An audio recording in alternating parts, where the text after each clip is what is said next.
안녕하세요. 선생님들 한 주간도 잘 지내시고 계신지요?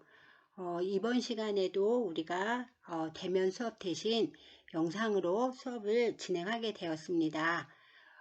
이번 한 주간은 학교 축제로 인해 많이 바쁘시고 또 즐거운 시간을 보내셨을 거라는 생각이 듭니다. 저는 근무 시간이 너무 늦은 관계로 축제에 가보지 못해서 좀 아쉬웠습니다. 네, 이번 시간에 우리는 챕터 11 프리젠테이션 능력에 대한 부분을 진행하려고 하는데요. 지난번 영상에 50분짜리 한 번에 찍었을 때 그 영상이 올라가는 게 좀 어렵더라고요. 그래서 이번에는 25분, 25분 이렇게 해서 영상 두 개로 만들어서 올리도록 하겠습니다. 그러니까 선생님들께서는 영상이 두 개 올라오는 것을 보시면 될 것 같습니다. 그리고 우리가 이번 시간을 영상으로 대체하고 저희가 6월 3일에 만나고 그리고 아마 6월 10일이 기말고사인 것 같아요. 그래서 6월 3일에 기말고사에 대한 부분을 또 논의하도록 하겠습니다. 프리젠테이션 능력인데요. 오늘 이 시간에 우리는 프리젠테이션의 개념과 중요성 그리고 효과적인 프리젠테이션 스피치와 제스처 그리고 무대 공포증 극복하기에 대한 부분을 진행하도록 하겠습니다. 학습 목표로는요. 프레젠테이션의 개념과 중요성을 설명할 수 있고요. 또 프레젠테이션을 위한 스피치 전략을 제시할 수 있습니다. 그리고 프레젠테이션을 위한 제스처와 자세를 설명할 수 있고요. 무대 공포증의 개념을 설명할 수 있습니다. 또 무대 공포증을 극복하는 방법을 우리가 적용해 보는 시간을 갖도록 하겠습니다. 네, 누구나 무대 공포증이 있을 거예요. 저도 처음 강의를 시작했을 때는 준비는 많이 한 것 같은데 도대체 무슨 말을 하고 왔는지 제대로는 했는지 아무 생각이 안 나는 백지 상태였던 적이 있었습니다.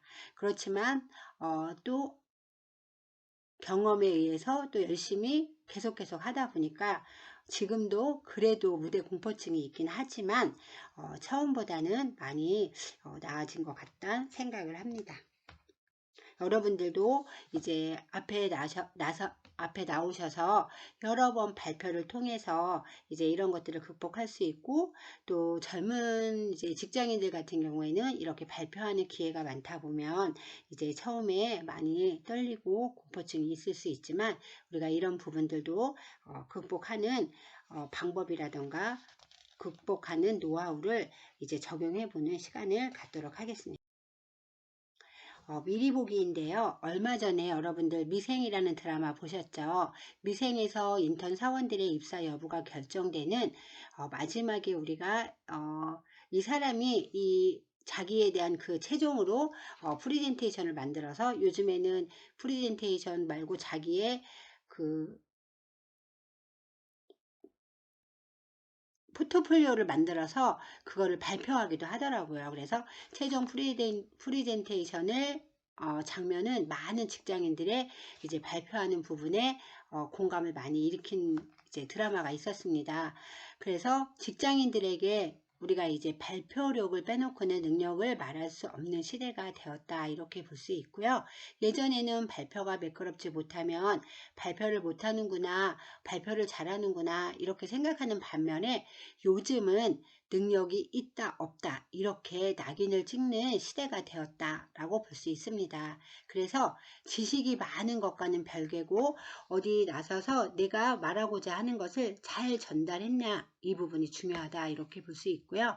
그래서 요컨대 전문성은 지식을 통해 쌓지만 그 전문성을 사람들에게 증명하는 것을 발표이다 라고 볼 수 있습니다. 그래서 프레젠테이션이 중요한 하나의 숙제가 아닐까라는 생각이 듭니다.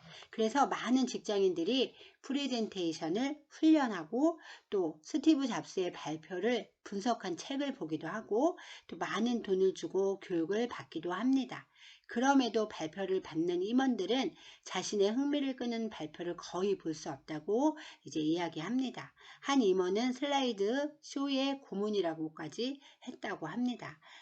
왜 이렇게 지루한 걸까라고 이제 생각하는 부분에서 이제 발표를 듣는 사람 입장에서 정말 발표를 잘하는구나 라는 생각에 미치게 해야 되는데 그게 이제 듣는 사람 입장에서는 제대로 못하는 부분에 대해서 이렇게까지 이야기하고 있다라고 볼 수 있습니다. 사람들 앞에서 우리가 프레젠테이션을 한다는 것은 쉬운 일이 아니죠. 주어진 시간 내에 전하고자 하는 메시지를 청중에게 명확하게 전달하는 것은 많은 준비와 더불어 용기가 필요한 일이다 라고 볼 수 있고요. 사람들은 화려한 슬라이드 자료에 많은 시간을 투자하지만 발표 자료는 프레젠테이션을 성공으로 이끄는 요소 중 하나일 뿐이고 프레젠테이션은 보여주기가 아니라 말하기라는 것, 즉 의사소통의 하나로서 이해할 필요가 있다 이렇게 볼 수 있습니다. 우리가 11장에서는 의사소통 방식으로서 프레젠테이션에 대해서 학습하고요. 먼저 프레젠테이션의 개념과 중요성을 살펴보고 또 효과적인 프레젠테이션 스피치에 대해서 학습하는 시간을 갖도록 하겠습니다. 그럼 과연 프레젠테이션의 개념과 중요성에서 프레젠테이션이란 무엇일까를 보도록 하겠습니다. 프레젠테이션은요, 일상적인 말하기가 아니기 때문에 과거에는 이제 프레젠테이션이 소수의 사람만 할 수 있는 것으로 인식되기도 하였습니다. 그렇지만 지금은 전문적인 연사나 기업에서 중요한 발표를 담당하는 사람의 경우 그 출중한 발표력은 타고난 것으로 생각되기도 하지만 반면에 요즘에는 과거에 비해서 일상적인 업무 상황이나 수업 현장에서 발표를 해야 할 경우가 흔해졌다라고 볼 수 있습니다. 그럼에도 불구하고 직장이나 학교에서 팀을 이루어 프로젝트를 진행하면서 프레젠테이션을 하는 경우 발표는 말을 잘하는 사람이 해야 한다며 서로 미루는 경우가 종종 있다 이렇게 볼 수 있습니다. 아직도 발표를 부담스러워하거나 피하고 싶은 사람이 많다. 그래서 말 잘하는 사람조차 프레젠테이션 상황에서는 긴장한 나머지 믿었던 언변을 발휘하지 못하여 민망한 상황을 이제 연출하기도 한다 이렇게 볼 수 있습니다. 프레젠테이션의 사전적 의미를 살펴보면요. 발표 또는 제시로 설명하거나 보여주는 방식을 뜻하기도 합니다. 공식적 말하기인 연설의 한 종류에 속한다 라고 볼 수 있고요.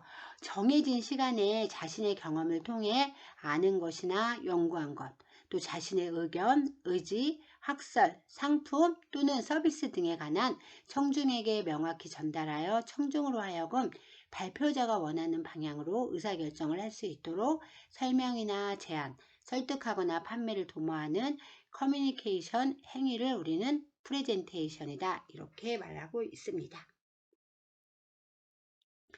그렇다고 한다면 우리가 제안 설득을 위한 프레젠테이션은 누구에게 그리고 왜 어떻게 할 것인가에 대한 정보를 정확히 파악하는 것이 중요하다라고 볼 수 있습니다. 그래서 여기 표를 보시면요. 제안 설득 프레젠테이션의 유형과 EWIH 분석에 대한 부분이 나와 있습니다. 먼저 경쟁 프레젠테이션은 누구에게 왜 어떻게 할 것인가. 경쟁 프레젠테이션은요. 클라이언트나 심사위원에게 하는 것이고 무엇을 위해서? 사업을 수주하기 위해서 어떻게 해당 사업을 성공시킬 수 있다는 확신을 준다 이렇게 볼 수 있고요. 두 번째 사업 투자 설명에는 누구 투자가 왜 충분한 투자를 받기 위해서 어떻게 투자를 하면 대박을 터뜨릴 수 있다는 확신을 줄 수 있냐를 우리가 한다라고 볼 수 있고요. 제품 설명에는 일반인에게 제품 홍보 판매를 위해서 그리고 제품을 갖고 싶고 사용하고 싶다는 생각을 들게 하는 역할을 하고요. IR 설명회는 이해관계자 언론에게 경영 실적 보고를 위해서 사실적인 보고를 바탕으로 희망적인 메시지를 전달하는 프레젠테이션을 한다, 이렇게 볼 수 있습니다. 의사표현 능력이 말하는 사람이 자신의 생각과 감정을 듣는 사람에게 음성 언어나 신체 언어로 표현하는 능력이라는 점에서 프레젠테이션 역시 이러한 능력을 요구하는 의사소통의 한 방식으로 이해되어야 하고요. 또 프레젠테이션은 의사소통의 한 방식으로 일반적인 말하기의 속성을 포함하지만 프레젠테이션이라는 말하기 방식이 가지는 특수성을 가지고 있다, 이렇게 볼 수 있습니다. 프레젠테이션은 파워포인트, 프레지 등과 같은 소프트웨어를 사용하여 발표 자료를 만들어 이를 청중에게 보여주면서 말하기 방식을 사용하고요.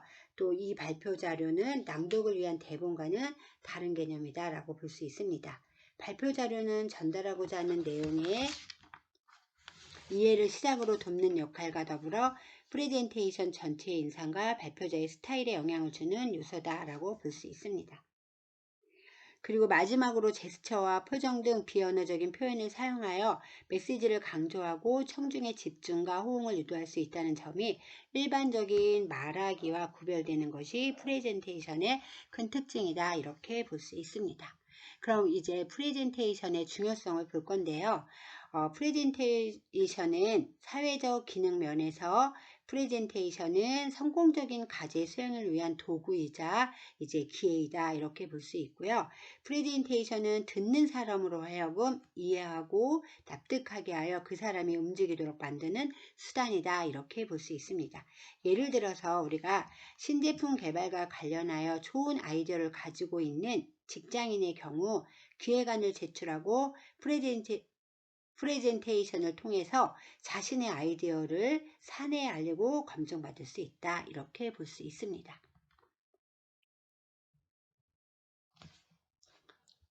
또 프레젠테이션은 개인적인 측면에서 볼 때 많은 사람들 앞에서 자신의 역량을 보여주고 평가받을 수 있는 기회이기도 하다라고 볼 수 있고요.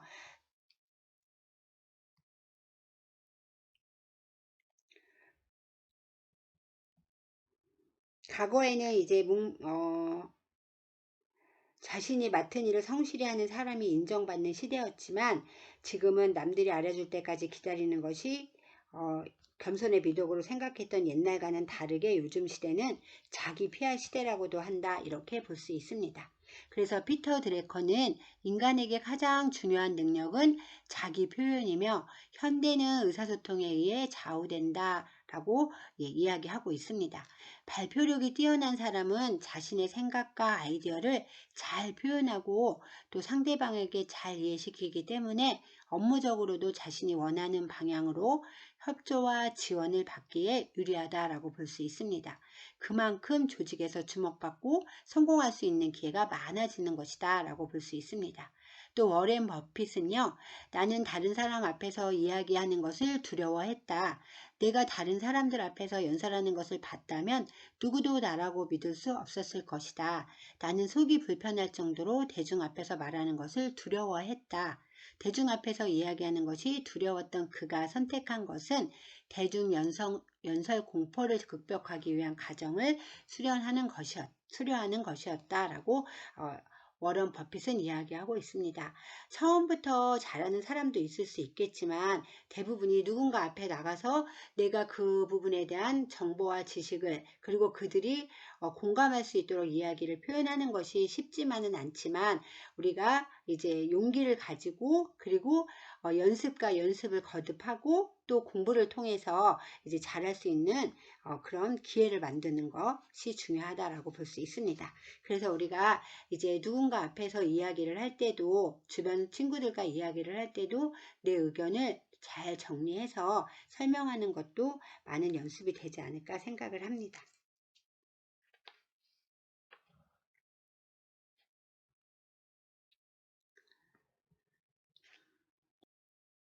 대중 앞에서 우리가 이야기하는 것이 두려웠던 많은 사람들이 대중연설 공포를 극복하기 위한 과정을 수료하는 것이었다고 아까 말한 것처럼 30조 원이 넘는 세계적인 부자 워런 버핏도 이제 노력할 만큼 프레젠테이션은 현대인에게 중요하다라고 말하면서 필수적인 능력이 되었다라고 이야기하고 있습니다. 네, 사례 연구를 보면요. 자신의 프레젠테이션 상황을 생각해보고 자신의 의사표현 정도가 어느 정도인지 점검해 보도록 할 건데요. 여러분들이 지금 여기서는 할 수 없기 때문에 여러분들이 꼭 읽어보시고 자신의 프레젠테이션 능력 중 강점은 무엇인지, 또 자신의 프레젠테이션 능력 중 약점은 무엇인지, 그리고 효과적인 프레젠테이션을 위해 자신이 약점이라고 생각하는 점을 개선할 수 있는 구체적인 방법을 한번 생각해 보시면 좋을 것 같습니다. 그래서 이 연구를 꼭 한번 내가 어느 정도인지 한번 체크해 보는 것도 중요하고, 내가 어디 나가서 발표를 해야 될 때 약점과 강점을 잘 알아야 약점을 보완할 수 있는 방법이 될 수 있다라고 생각하기 때문에 시간 내서 꼭 해보시기 바랍니다.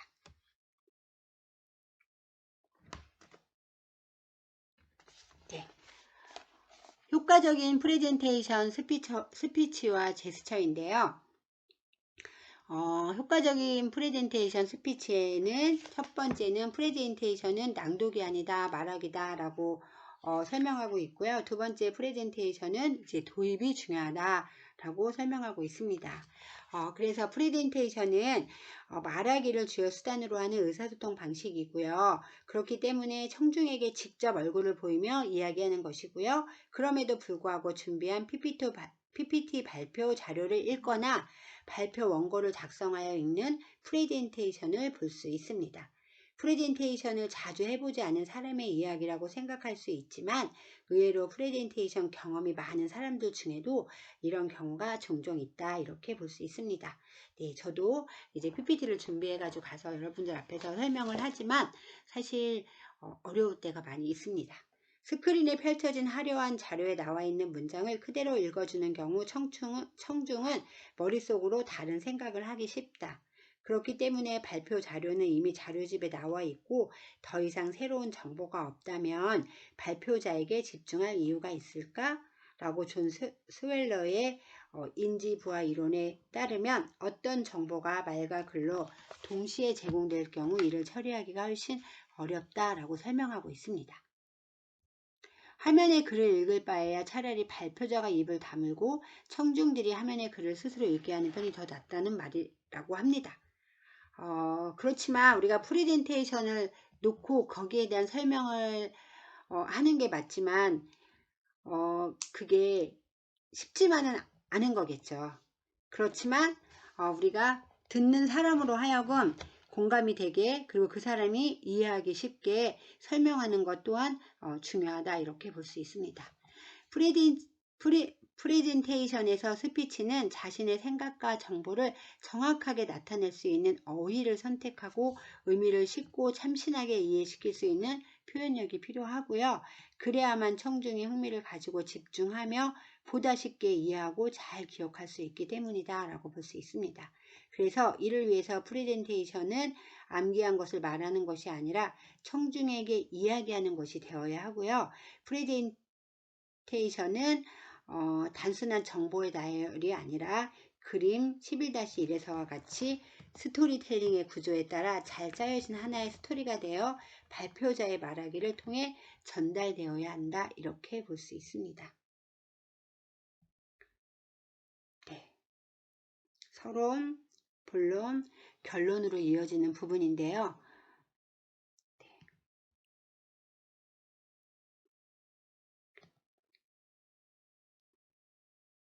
스토리텔링으로 이야기한다는 게 이렇게 이야기를 하다 보면 이렇게 막 다른 곳으로 새기도 하고, 또 이야기를 하다 보면 또 이렇게 끊어지기도 하고 그런 상황들이 생겨지는 것 같아요. 발표를 잘한다는 거는 어려운 일임에는 분명한 것 같습니다. 프레젠테이션은 도입이 중요하다라고 보고 있는데요.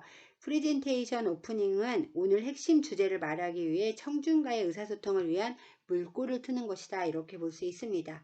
발표자의 얼굴에서 풍기는 인상이 있다면 오프닝은 발표자의 언상을 보여주는 것이며 이는 프레젠테이션의 분위기를 이끌어내는 첫걸음이다 라고 볼 수 있습니다. 프레젠테이션 초반부의 어색한 분위기를 해소하고 청중들이 나의 발표를 함께 할 준비를 하기 위해 다음에 방법들이 있는데요. 먼저 에피소드, 그리고 질문, 시사 이슈 제기, 강력한 비주얼 제시, 유머 등이 있습니다. 먼저 에피소드는요. 프레젠테이션과 관련된 에피소드를 말하는 기법으로 본인의 경험을 바탕으로 한다면 이제 청중에게 진정성을 느끼게 할 수 있다라고 보고 있고요. 질문을 통해서 청중의 주의를 환기시키고 수동적으로 듣는 상황에서 프레젠테이션의 적극적 경청자로 만들기 위해서 이제 경청자에게 질문을 던지는 것이고요.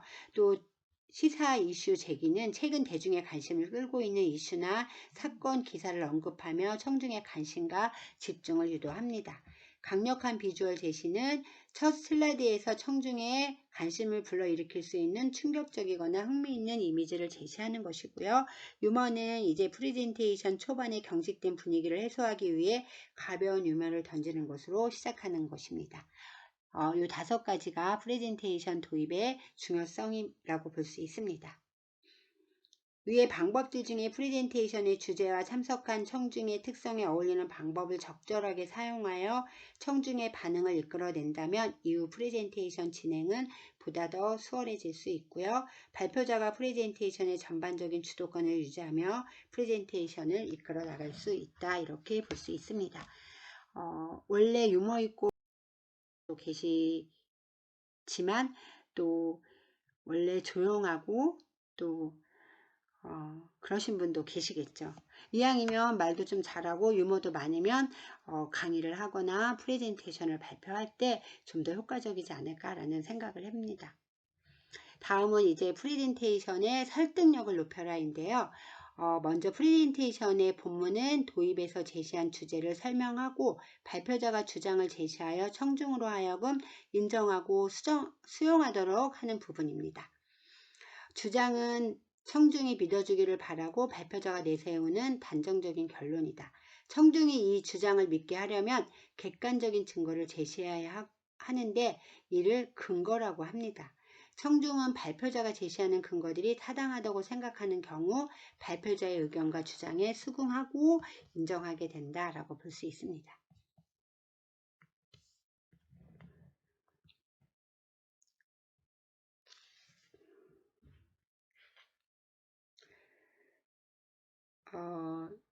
프레젠테이션의 설득력을 높이기 위해서 통계 수치를 활용하고요. 실제 사례를 제시하고 그리고 공신력 있는 기관이나 전문가가 제시하는 사실을 인용하고요.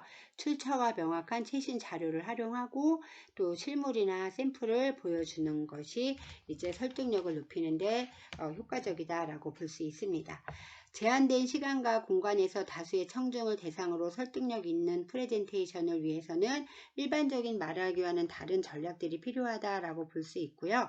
프레젠테이션이 보여주며 말하기에 방식이라는 점을 최대한 이제 활용해야 합니다.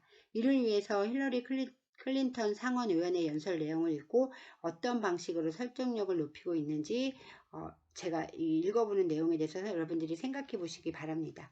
우리는 오늘 이 연구에서 8살에서 18살까지의 아이들 47%가 일상적으로 온라인에 접속한다는 것을 알 수 있습니다. 인터넷은 우리의 아이들에게 세계 각국에 대해 학습할 수 있는 무한한 기회를 제공하는 혁신적인 도구입니다. 그러나 아이들이 인터넷에 무방비한 상태로 접속하게 되면 그것은 또한 엄청나게 위험한 도구가 됩니다.